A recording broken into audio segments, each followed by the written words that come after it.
नमस्कार मेरे प्रिय श्रोताओं। आज मैं आपको डॉक्टर DS शुक्ला द्वारा लिखित उपन्यास खग्रास जयद्रथ वध के समय पूर्ण सूर्य ग्रहण का भाग 4 सुनाने जा रही हूँ, जिसमें मैंने भीम, भीष्म और द्रौपदी की कथाएं सम्मिलित की हैं। दोस्तों, आपसे एक निवेदन है कि यदि आपको मेरा वचन पसंद आता है, कथा वाचन पसंद आता है, तो मेरे इस चैनल को आप सब्सक्राइब कर लीजिएगा और मेरी कहानियों को लाइक और शेयर भी।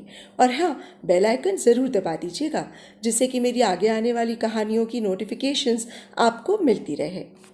तो आइए सुनते हैं भाग 4। भीम। कौरव शिविर में आज की घटना के बारे में जहां महारथियों का भिन्न भिन्न दृष्टिकोण था, वहीं पांडव शिविर में अर्जुन के अलावा सभी एक मत थे। वे सब पार्थ और पार्थ सारथी को स्वर्ण अवसर व्यर्थ करने का दोषी मान रहे थे। युधिष्ठिर के विचार से कृष्ण का अपनी प्रतिज्ञा तोड़ना अनुचित था, किंतु जब प्रतिज्ञा भंग ही हो चुकी थी तो भीष्म पर प्रहार न करना एक बहुत बड़ी गलती थी। अर्जुन के पितामह मोह के कारण कृष्ण को प्रतिज्ञा भंग करनी पड़ी। युधिष्ठिर को कृष्ण की प्रतिज्ञा भंग होने पर अर्जुन के मुख पर अपराध बोध की पीड़ा परिलक्षित हुई। युधिष्ठिर व्याकुल हो उठे, कहीं अर्जुन फिर से विषादग्रस्त न हो जाए। उनके चेहरे पर चिंता की रेखाएं उभर आईं। वो तेजाई से अर्जुन के शिविर की ओर चल पड़े। उधर भीम आज भीष्म को प्राण दान मिलने से विक्षुब्ध थे। पांडव पक्ष में केवल भीम ही थे जो यदा कदा कृष्ण पर संदेह करते और खुले रूप में उन पर दोहरे चरित्र का आरोप लगा बैठते थे। आज फिर कृष्ण पांडवों के हित से विरत हो गया। वो चाहता तो भीष्म को मार सकता था। भीष्म के मरने के बाद कौरवों के पास कोई दूसरा योद्धा नहीं था जो अजेय हो। भीम अर्जुन के शिविर की ओर जाते जाते बड़बड़ा रहे थे। अर्जुन भीम को देखकर प्रणाम करने उठा, किंतु भीम ने उसे मौका ही नहीं दिया। लगभग गरजते हुए वो अर्जुन पर बरस पड़ा। अर्जुन, स्नेह के बंधनों में फंसकर धृतराष्ट्र के समान तुम भी अंधे हो चुके हो। तुम अपना भला बुरा नहीं देख सकते। भीष्म पर तुम्हारे बाण नहीं चलते और कृष्ण चाहे जितना धोखा दे, तुम उसे गुरु, स्वामी, सहायक, बंधु, सखा कहकर उसकी वंदना करते रहते हो। जब उसने अपनी सारी सेना दुर्योधन को दे दी और तुम उस निशस्त्र निठल्ले को लेकर खुशी खुशी चले आए। आज जब वो भीष्म के झुके सिर पर प्रहार कर हमारी विजय के सबसे बड़े रोड़े को समाप्त कर सकता था, तो वो तुम्हारी विनय सुनकर तुम्हारा हित करने से विरत हो गया। मैं कहता हूं कृष्ण पाखंडी है, किंतु तुम्हारी समझ में नहीं आता। भीम आवेश से हाँफ रहा था। कल फिर से भीष्म हमारी सेना का बड़वाग्नि की भांति नाश करने लगेगा। वो और कुछ भी कहता, किंतु युधिष्ठिर को शिविर में देख कुछ समय के लिए भीम चुप हो गया। युधिष्ठिर ने देखा अर्जुन हताश अपने स्थान पर बैठा है। भीम की भर्त्सना ने अर्जुन को और भी हतोत्साहित कर दिया था। युधिष्ठिर भीम पर ध्यान दिए बिना सीधे अर्जुन के पास गए और अर्जुन के कंधे पर सांत्वना का हाथ रखकर बोले, निराश मत हो अर्जुन, कल हम नई तैयारी के साथ रण क्षेत्र में उतरेंगे। भीम ने बात काटी, हाँ, और कल फिर वो इच्छा मृत्यु प्राप्त रक्त पिपासु बूढ़ा हमारी सेना का नाश करेगा। चुप रहो भीम, तुम आवेश में उचित और अनुचित का अंतर भी भूल जाते हो। अर्जुन तुम्हारी तरह पाषाण हृदय नहीं है। वो हम सबसे अधिक पितामह का प्रेम पात्र रहा है। अर्जुन वो प्रेम भूल नहीं पा रहा है और केशव ने मात्र अर्जुन में रजोगुण जागृत करने हेतु ही अपनी प्रतिज्ञा भंग की है, कहकर युधिष्ठिर आग्नेय नेत्रों से भीम को देखते हुए बोले, वीर, तुम समझते हो कि महारथियों और महास्त्रों से लड़ा जाने वाला ये युद्ध साधारण सैनिकों द्वारा जीता जाएगा। अहंकारी दुर्योधन कृष्ण से मात्र सैन्य सहायता के लिए ही गया था। दुर्योधन भी तुम्हारी तरह मतिभ्रष्ट है। वो भूल गया कि कंस, काल यवन का वध कृष्ण ने बिना किसी सेना के किया था। तुमने क्या विशाल सेना के साथ मगध पर चढ़ाई करी थी? दुर्धर्ष जरासंघ को तुम स्वयं कृष्ण की युक्ति से ही मार सके थे। फिर शांत होते हुए युधिष्ठिर बोले, और भीम, जिस पितामह को तुम रक्त पिपासु बूढ़ा कहकर तिरस्कार कर रहे हो। उसने हमको कितनी बार प्राणदान देकर जीवित लौटने का अवसर दिया। ये इसलिए कि वह बूढ़ा युद्ध में भी हमें अपना पौत्र मानता है। क्या हुआ बड़े भैया, क्रोध करना तो मझले भैया का काम है। आज आपको कैसे क्रोध आ गया? कृष्ण ने हंसते हुए प्रवेश किया। मुक्त केशा द्रौपदी भी कृष्ण के साथ थी। भीष्म। 9वें दिन के युद्ध के बाद रात को गंगापुत्र भीष्म अपने शिविर में बैठे आत्मविवेचन में लीन थे। आज की घटना से वो स्वयं स्तब्ध थे। उन्हें विश्वास ही नहीं हो रहा था कि आज कृष्ण ने उनका प्रण रखने के लिए स्वयं अपनी प्रतिज्ञा भंग कर दी। कृष्ण वैसे तो वय में उनके पौत्र पांडवों के समकक्ष था, फिर भी भीष्म उसका बहुत सम्मान करते थे। बहुत ही विलक्षण व्यक्तित्व था कृष्ण का। व्यक्तित्व ही नहीं, उसका कृतित्व भी अद्भुत था। इस उम्र में वह लोक कथाओं में महामानव और अवतारी पुरुष बन चुका था। कृष्ण जब उनके समक्ष प्रस्तुत होता था तब वे अभिभूत हो उठते थे। आज यह सोचकर उन्हें पछतावा हो रहा था कि कहाँ आयु में सबसे वरिष्ठ होते हुए भी उन्होंने अपने पौत्र के समान कृष्ण की प्रतिज्ञा तोड़ने का प्रण ले लिया। वहीं कृष्ण ने उनके हठ को रखने के लिए अपना प्रण तोड़ दिया। फिर उन्हें याद आया कि ऐसी वात्सल्य संरक्षण की घटना उनके साथ पहले भी घट चुकी है। युग के सबसे प्रचंड योद्धा माने जाने वाले उनके गुरु श्री परशुराम ने भी यही वत्सलता दिखाई थी। गुरु परशुराम ने भी युद्ध में अपने शिष्य भीष्म का मान रखा था।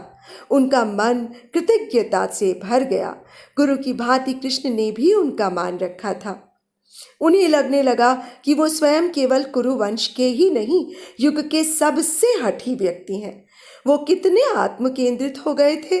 उनके पुत्र समान भाइयों की असमय मृत्यु के बाद जब कुरुवंश निर्मूल होने की कगार पर था, उनकी माता ने उनसे सिंहासन पर आरूढ़ होने को कहा नहीं, बल्कि आदेश भी दिया था।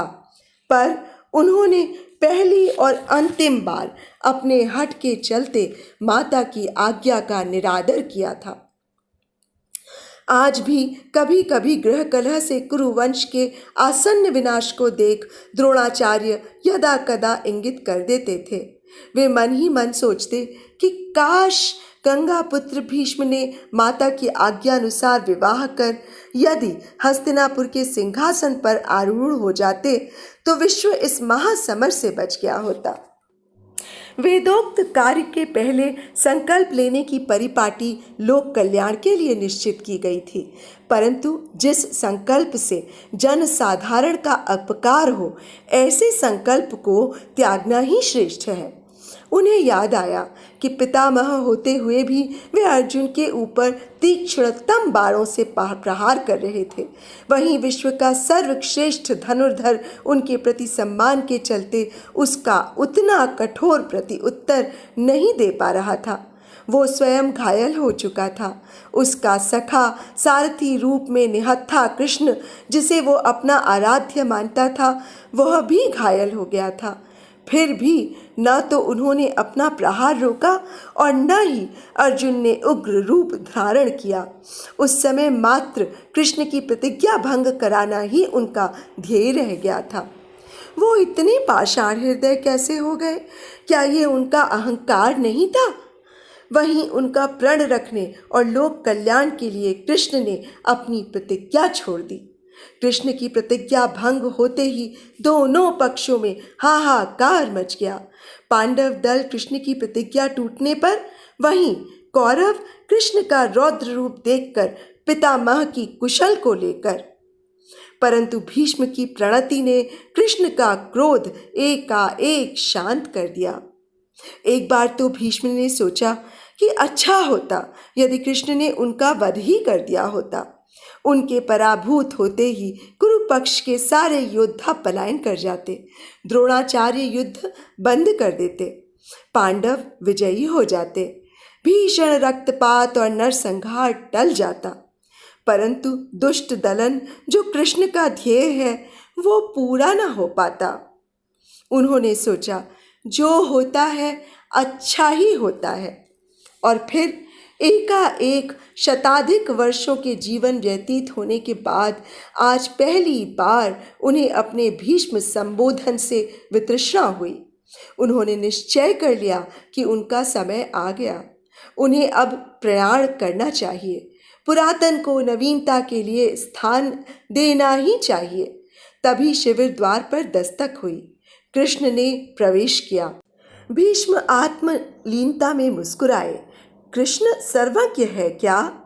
देवकी नंदन कृष्ण का प्रणाम स्वीकार करें पितामह। गंगापुत्र ने उठकर कृष्ण का स्वागत किया। आओ मोहन, मैं तुम्हारा ही ध्यान कर रहा था। आज तुमने मेरा संकल्प रखने के लिए अपना संकल्प क्यों तोड़ा? भीष्म के स्वर में श्रद्धा युक्त जिज्ञासा थी। पर कृष्ण अकेला नहीं था, उसके पीछे 5 पांडव भी थे। पांडवों को देख भीष्म का चित्त प्रसन्न हो गया। तभी उन्होंने देखा पांडवों के पीछे द्रौपदी भी थी। द्रौपदी को उपस्थित देख भीष्म विचार करने लगे। वासुदेव कृष्ण के स्थान पर आज कृष्ण ने देवकी पुत्र नाम से अपना परिचय क्यों दिया?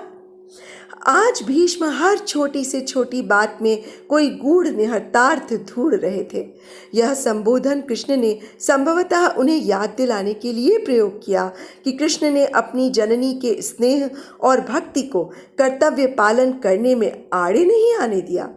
वहीं वह स्वयं दूसरी माँ यानी कि विमाता की प्रत्येक सही गलत आज्ञाओं को बिना विचारे पालन करते गए। कृष्ण के चेहरे पर हमेशा की तरह शांत, आश्वस्त करने वाली मुस्कान थी। कृष्ण के आभा मंडल से पूरा शिविर प्रदीप्त हो उठा था। कृष्ण के साथ सभी पांडवों ने भीष्म को प्रणाम किया। भीष्म की निगाह अपने प्रिय पौत्र अर्जुन पर पड़ी। वो सकुचाया सा खड़ा था। संभवतः कृष्ण की प्रतिज्ञा भंग होने का विषाद अभी भी उसके मन को साल रहा था। कितना सरल है अर्जुन, युद्ध में भी गुरुजनों पर घातक वार करने में हिचकता है।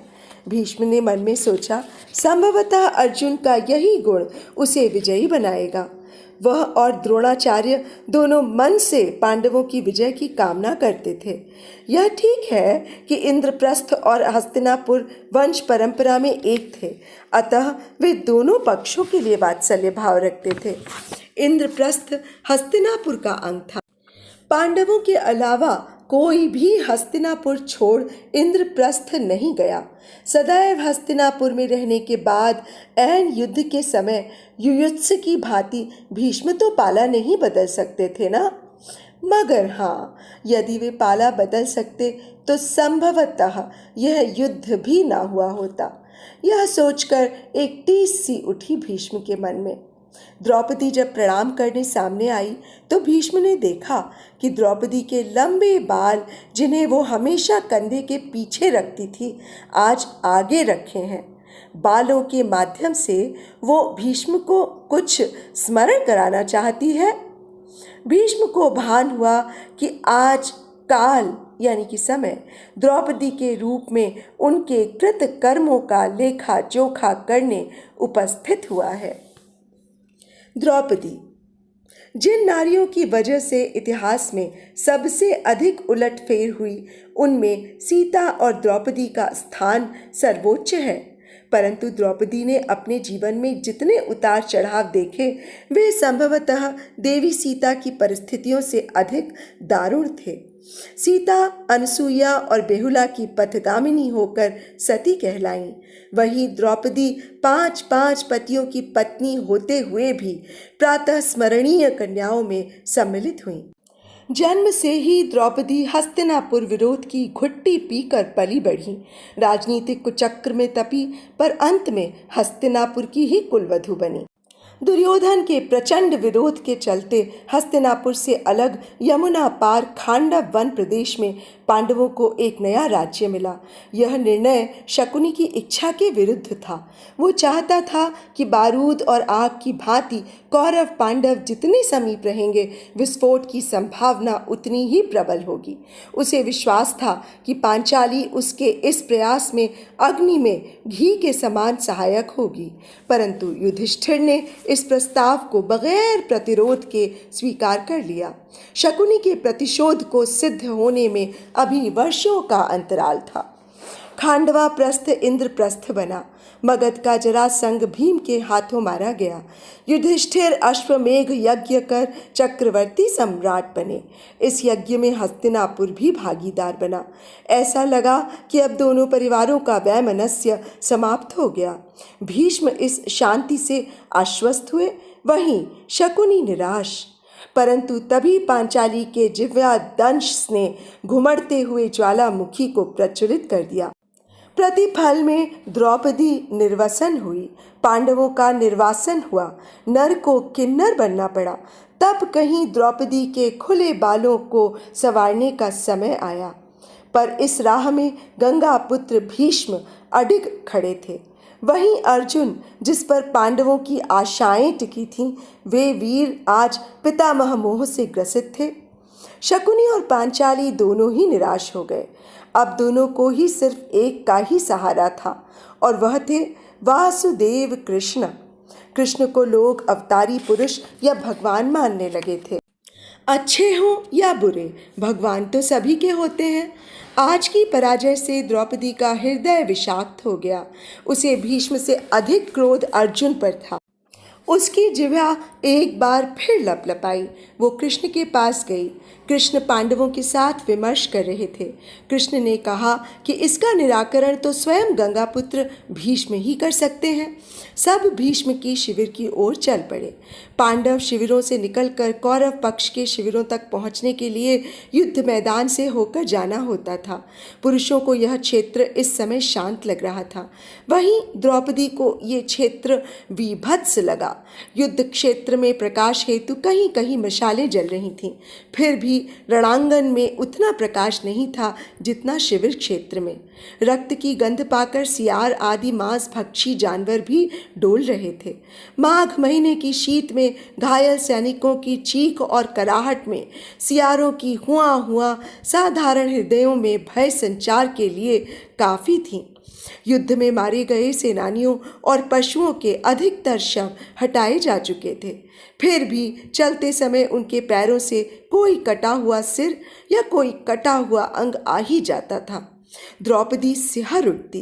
भयानक युद्ध की विभीषिका से प्रत्यक्षीकरण द्रौपदी के लिए नया था। जुगुप्सा और रक्त गंध से उसे लगा जैसे उसे उल्टी हो जाएगी। उसने अपने को संयत किया। वो चुपचाप युधिष्ठिर के पीछे चलती रही।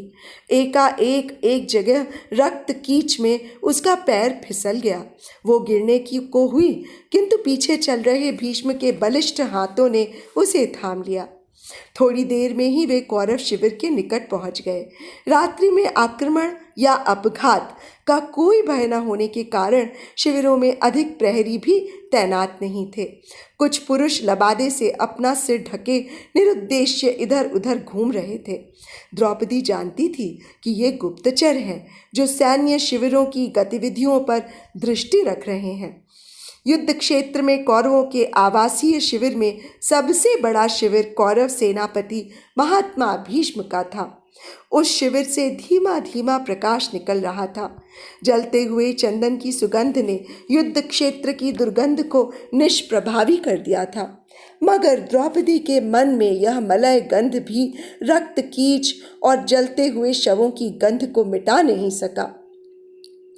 सब शिविर में भीष्म के सम्मुख उपस्थित थे। ऊंचे आसन पर सफेद वस्त्रों में लिपटे महात्मा भीष्म को देखते ही सबके सिर अपने आप श्रद्धा से झुक गए। केवल द्रौपदी का ही सिर उठा रहा। वो लगातार भीष्म की ओर देख रही थी। वो सोच रही थी कि चंदन की सुगंध से घिरे भीष्म ही बाहर युद्ध क्षेत्र में फैली दुर्गंध के लिए उत्तरदायी थे। इन्होंने आज भी युद्ध में ही हजारों सैनिक मार दिए थे। द्रौपदी को क्रोध आया। उसकी जिह्वा लपलपाने को हुई, मगर उसने आंखें बंद कर अपने को संयत किया। बंद आंखें द्रौपदी की विशाल श्रृंखला को नहीं रोक सकी। उसका मन सोच रहा था, द्रौपदी के एड़ी तक लंबे बाल थे जो उसके सौंदर्य को द्विगुणित करते थे, मगर कठिन समय में इन्हीं लंबे बालों द्वारा वो दुशासन से प्रताड़ित की गई थी। एक नारी के विरुद्ध जो कुछ दुष्कृत्य हो सकते हैं वे सब उसके साथ घटित हुए, वह भी हस्तिनापुर की भरी राजसभा में। चक्रवर्ती साम्राज्य की साम्राज्ञी पंचाली के साथ ये सब करने का प्रयास हुआ। संभवतः तभी से सौभाग्यवती और पुत्रवती स्त्रियां अत्यधिक लंबे बालों को अशुभ मानकर हमेशा काटती रही हैं। वनवास में भीम ही द्रौपदी के खुले बाल संवारता था। द्रौपदी के तन मन में अग्नि ज्वाल सी जल उठी। वो मन ही मन भीष्म को आरोपित करने लगी। इस पूरे भयंकर विनाश के पीछे आपकी भीष्म प्रतिज्ञा है महात्मा भीष्म। नीति वाक्य है वीर भोग्य वसुंधरा, किंतु आपकी प्रतिज्ञा के चलते एक रुग्ण निर्वीर्य शासक हस्तिनापुर के सिंहासन पर आसीन हुआ। आपकी सिंहासन के प्रति जड़ आस्था ने अंधे राजा के अंध पुत्र प्रेम को हवा दी। कितने ही अनाचार आपसे अनजाने में ही होते गए। आपकी बड़ी कृपा है जो आपने पांडवों का वध न करने की प्रतिज्ञा ली है, परंतु क्या आपने सोचा कि युद्ध में आप मात्र निरीह वेतन भोगी सैनिकों का ही विनाश कर रहे हैं? बल परित्राणाय और परित्राणाय साधुनाम विनाशाय च दुष्टानाम के स्थान पर पितामह आपका शौर्य परित्राणाय दुष्टानाम होकर अधर्म का साथ दे रहा है। दुर्योधन का भीम को धोखे से विष देना, वर्णाव्रत, कपट द्यूत, पांडवों का राज्य हरण, वनवास की कठोर शर्तों के आप बराबर भागी बने। और तो और रजस्वला कुलवधु, वो कुलवधु जो चक्रवर्ती साम्राज्य की साम्राज्ञी थी, को भरी सभा में नग्न करने का दुष्प्रयास, दुशासन आपके संरक्षण में ही कर सका। ये सोचते हुए क्रोध में हाफती हुई द्रौपदी सांस लेने को क्षण भर के लिए उसकी विचार श्रृंखला रुकी। फिर एकाएक उसकी आंखों में ज्वाला धधकने लगी। जग विदित है कि पांचाली असी संचालन में दक्ष है। कटार सदैव उसकी कमर में रहती है, पर द्यूत के दिन रजस्वला होने से मात्र एक वस्त्र में होने के कारण उसकी कमर में कटार नहीं थी। यदि होती तो भीम को अपने हाथों से आतताई का सीना फाड़ने की सौगंध न लेनी पड़ती। पर आप अपनी ही प्रतिज्ञा की दास्ता में जकड़े रहे। धर्म और पराक्रम की प्रतिमूर्ति महात्मा भीष्म, आप उस दिन एक अबला की लाज बचाने में असमर्थ सिद्ध हुए। और आज जब वासुदेव ने आपकी प्रतिज्ञा के लिए अपनी प्रतिज्ञा तोड़ दी, वो उसकी विवशता नहीं थी। उसने आपको संदेश देना चाहा कि लोकहित में बाधक प्रतिज्ञा को तोड़ देना ही श्रेयस्कर होता है, किंतु आप वह संदेश भी नहीं ग्रहण कर सके। कृष्ण के शस्त्र ग्रहण को आपने अपनी विजय माना, अपने अहम को तुष्ट किया। एक बार द्रौपदी फिर सांस लेने को रुकी। तभी कृष्ण के शब्द उसके कानों में पड़े। वो अपनी मनः संताप यात्रा के शिविर में फिर वापस लौटी। उसने देखा भीष्म स्मित मुस्कान के साथ उसकी ओर देख रहे थे। द्रौपदी को लगा मानो भीष्म उसके मन में चल रहे द्वंद्व को भली भांति पढ़ रहे थे। उसने भीष्म के चरणों में सिर रखकर प्रणाम किया। प्रणाम करते समय द्रौपदी के खुले केश पितामह के चरणों पर बिखर गए थे। भीष्म को भान हुआ जैसे द्रौपदी के केश उन्हें उपालंभ दे रहे हैं। भीष्म को लगा जैसे द्रौपदी के खुले केशों का कारण वो स्वयं है। भीष्म ने द्रौपदी को गदगद कंठ से आशीर्वाद दिया। सौभाग्यवती हो पांचाली। आशीर्वाद में पांचाली संबोधन सुनकर कृष्ण आश्वस्त हो उठे। पितामह ने पांचाली के 5 पतियों को दीर्घायु का आशीर्वाद देकर सबको अभय दान दे दिया। कृष्ण इसे सुयोग मानते हुए भीष्म से बोले, इस आशीर्वाद के सुफल होने में आप ही बाधक हैं पितामह। आपका आशीर्वाद सार्थक कैसे हो यह भी तो कहें। भीष्म का मुख मंडल प्रदीप्त हो उठा। इसी के लिए तो आए हो केशव। यतो धर्मस्ततो जयः। मैं तुम्हें निराश नहीं करूँगा। एक घड़ी के बाद सब कृष्ण समेत शिविर से बाहर निकले। सभी के चेहरों पर दुख परिलक्षित हो रहा था। केवल द्रौपदी का सिर दर्प से तना था और मुख पर गर्व मिश्रित मुस्कान थी। तो दोस्तों, अभी आप सुन रहे थे डॉक्टर DS शुक्ला द्वारा लिखित उपन्यास खग्रास जयद्रथ वध के समय पूर्ण सूर्य ग्रहण का भाग 4। इसके बाद मैं आपको भाग 5, जिसमें शिखंडी और 10वें दिन का निर्णायक महायुद्ध सम्मिलित होगा, सुनाऊंगी। दोस्तों, 10वें दिन के निर्णायक महायुद्ध के पहले शिखंडी का चरित्र चित्रण अत्यंत आवश्यक है, जो महात्मा भीष्म के पराभव का कारण बना। तो तब तक के लिए मुझे इजाज़त दीजिए। नमस्कार।